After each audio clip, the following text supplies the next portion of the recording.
আসসালামু আলাইকুম viewers, welcome to super English care. প্রিয় শিক্ষার্থী এবং সহকর্মীবৃন্দু, আজকে আমি ক্লাস 8-এর ইংরেজি বিষয়ের 5.4.2 অ্যাক্টিভিটির একটা ক্লাস উপস্থাপন করব।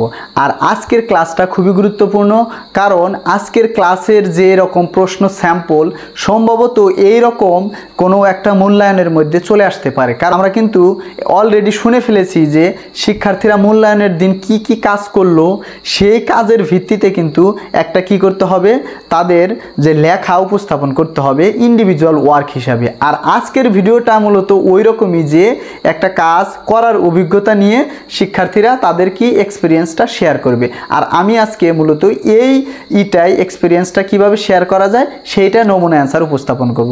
এখন আমাদের যে বই রয়েছে ক্লাস 8-এর 78 নম্বর পেজে কি রয়েছে, অ্যাক্টিভিটি 5.4.2 ইনস্ট্রাকশন হচ্ছে, finally write a short paragraph or essay on your experience of doing the whole work as an assignment.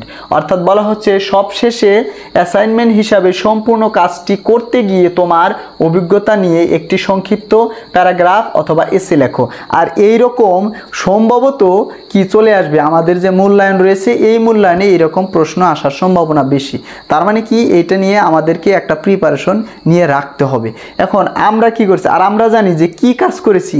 এর আগের যে অ্যাক্টিভিটি রয়েছে, এর আগের অ্যাক্টিভিটিতে কিন্তু আমরা করেছি কি, যে একটা প্যারাগ্রাফ লিখেছি আগে, ওই প্যারাগ্রাফটাকে তারপরে এসেতে রূপান্তর করেছি, আবার ওই এসেটাকে কি এসে অথবা প্যারাগ্রাফকে আবার পোস্টার পেপারে প্রেজেন্টেশন কিভাবে করতে হয় সেটা উপস্থাপন করেছি। আর ওই অভিজ্ঞতা লিখেই আমাদেরকে কি আজকের যে ক্লাসটা সেইটা আর কি এই জায়গায় উপস্থাপন করব। এখন আমি কি লিখেছি দেখেন, স্যাম্পল প্যারাগ্রাফ অর্থাৎ নমুনা উত্তর যেটা হবে, my experience on doing the whole work as an assignment. অর্থাৎ এই যে এর আগের যে কাজটা কি হয়েছে, এক্সপিরিয়েন্স হয়েছে, সেইটা আমি লিখেছি। আমি সূচনাতে লিখেছি, it was a memorable day in my life because I have gained extensive experience while doing the whole work as an assignment. আমি বলেছি যে এই দিনটা ছিল আমার জন্য খুবই স্মরণীয় একটা দিন, কারণ এই দিনে আমি কি করেছি, I have gained extensive experience, মানে বিশাল অভিজ্ঞতা অর্জন করেছি কি, ওই যে ওই কাজটা করতে। এরপরে আমি বলেছি, I have acquired theoretical as well as practical knowledge, মানে আমি অর্জন করেছি কি, মানে তথ্যগত, থিওরিটিক্যাল মানে যেটা বলা হয় যে লিখিতভাবে কিভাবে লিখতে হবে এগুলো পড়া, আর হচ্ছে প্র্যাকটিক্যালে মানে বাস্তবে কিভাবে করতে হয়, দুইটাই অভিজ্ঞতা অর্জন করেছি। এখন কিভাবে প্র্যাকটিক্যাল এবং থিওরিটিক্যাল নলেজ অর্জন করেছি সেটাই জায়গায় আছে। In case of theoretical aspect মানে থিওরিটিক্যালের দিক থেকে কি হবে, I have learned how two write a paragraph and এসে অ্যান্ড আ পোস্টার পেপার, মানে আমি শিখেছি কিভাবে একটা প্যারাগ্রাফ লিখতে হবে, কিভাবে একটা এসে লিখতে হবে এবং কিভাবে একটা পোস্টার পেপার লিখতে হবে। কারণ এই লেখাগুলো কিন্তু কি রয়েছে, আমাদের বইয়ে লেখা রয়েছে কিভাবে এগুলো করতে হবে। তার মানে এটা থিওরিটিক্যাল। আবার এর পরে বলা হচ্ছে, অন দি আদার হ্যান্ড মানে অপর দিকে, from the practical point of view মানে এই যে বাস্তবগত দিক থেকে, দৃষ্টিকোণ থেকে, I have learned how to share ideas with each other and express my thoughts in a seminar. আমি কি করেছি, যে আমি শিখেছি কিভাবে আরেকজনের সাথে কি আমার যে আইডিয়া রয়েছে সেগুলো শেয়ার করা যায়, এবং একটা সেমিনারে কিভাবে আমার আইডিয়াগুলো শেয়ার করা যায় সেটাও আমি এই জায়গায় শিখেছি। এরপরে বলা হচ্ছে, অ্যাকচুয়ালি মানে মূলত, it is not easy to write a coherent paragraph, মানে একটা সুন্দর সংযুক্ত প্যারাগ্রাফ লেখা আসলে সহজ নয়, সেটাই বলা হচ্ছে। সিমিলারলি অনুরূপভাবে, it is more difficult to turn a paragraph into an essay, মানে এটা আরও বেশি কঠিন ছিল। কি কঠিন ছিল, যে একটা প্যারাগ্রাফকে একটা এসেতে রূপান্তর করা, এটা আরও বেশি কঠিন। এরপরে আমি বলেছি যে কি, in order to do the work মানে এই কাজটা করতে, I have gone through the notes on cohesive devices, structure of paragraph and এসে অ্যাগেইন।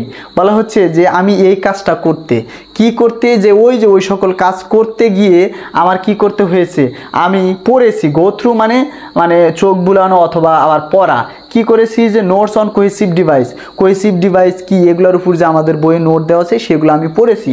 এরপরে হচ্ছে স্ট্রাকচার অফ প্যারাগ্রাফ, মানে প্যারাগ্রাফের স্ট্রাকচারটা কেমন হয়, আবার এসের স্ট্রাকচারটা কেমন হয় সেটা আমি আবার পড়েছি। এরপরে বলেছি I have also read the text how schools educate students about mental health. এটা কিন্তু একটা টেক্সট দেওয়া রয়েছে, এই টেক্সটটাও কি করেছি আমি আবার পড়েছি। To understand mental health issues, কিসের জন্য পড়েছি, মেন্টাল হেলথ ইস্যুটা বোঝার জন্য আমি ওই প্যারাগ্রাফটা মানে ওই টেক্সটটা আবার পড়েছি।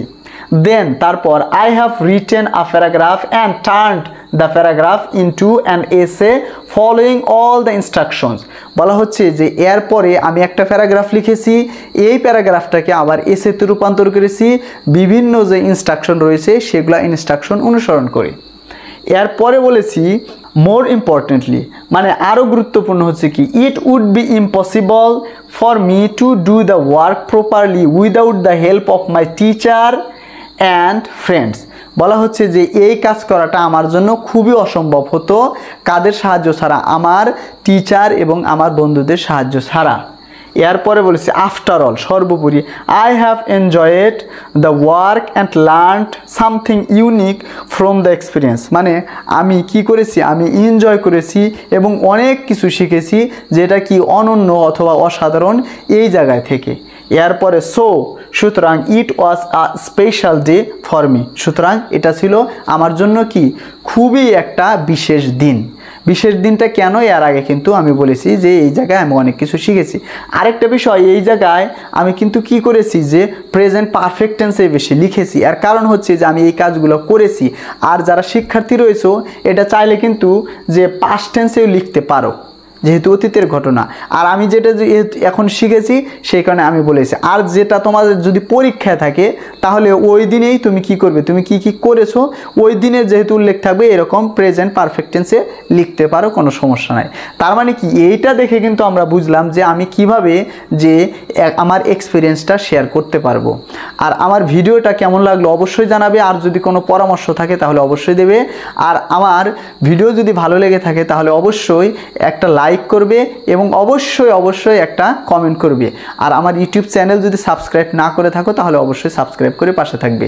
এর পরবর্তীতে অন্য কোনো ভিডিওতে দেখা হবে। আজকের মতো এখানে শেষ করতেছি। আসসালামু আলাইকুম।